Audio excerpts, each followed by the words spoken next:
En este ejercicio se nos pide hallar el valor del ángulo X, pero primero veamos que tenemos el cuadrilátero ABCD y dentro de él podemos hacer una completación de ángulos internos. Así, por ejemplo, en el triángulo ABD, como ya tenemos 100 grados por un lado y 50 por otro, simplemente completamos 180 en el ángulo BAD con 30 grados aquí. Lo mismo podemos hacer en el triángulo BCD. Tenemos 80 grados sobre el ángulo DBC y 30 sobre el triángulo BDC. Como tenemos 80 y 30, para completar los 180 nos hacen falta 70 grados en BCD. Ahora podemos construir un triángulo equilátero, esto partiendo desde el vértice A a un punto exterior E del ejercicio y conectando E con D, de manera que el triángulo AED formado sea equilátero. Por lo tanto, los tres lados le podemos dar bolita azul. Y como los ángulos internos de un triángulo equilátero son 60, 60 y 60, podemos completar 60 grados en el ángulo EAD. Como ya tenemos 30, agregamos 30 grados más.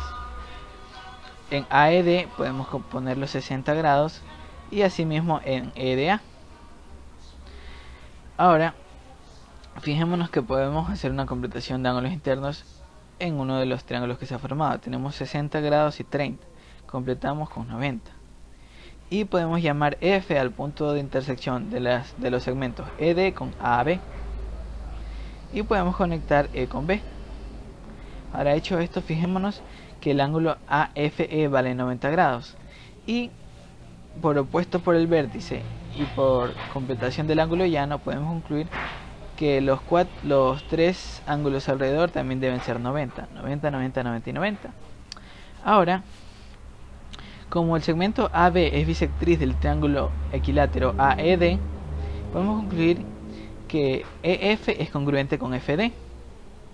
Asimismo, FB es un cateto común a los triángulos EFB y BFD. Por lo tanto, los triángulos EFB y BFD son congruentes. Como el ángulo FBD es 50 grados, entonces el ángulo FBE también debe ser 50 grados. Y como en el ángulo ADB de los 100 grados tomamos 60, completamos con 40. Ahora, en el ángulo FEB también debe ser 40 grados, entonces. Ahora, fijémonos que alrededor del punto B tenemos 180 grados, 50, 50 y 80. Por lo tanto, los puntos EBC son colineales, es decir, forman una línea recta, pertenecen a una misma recta. Ahora, vemos que se ha formado el triángulo DEC y tiene ángulos 40, 70 y 70. Por lo tanto, como el segmento ED vale puntito azul, el segmento EC también vale puntito azul. Y se ha formado un nuevo triángulo isósceles, el triángulo EAC. El lado EA vale puntito azul y el lado EC también vale puntito azul. Como sabemos que el ángulo comprendido entre este par de lados es 60 más 40, podemos hallar el par de ángulos faltantes.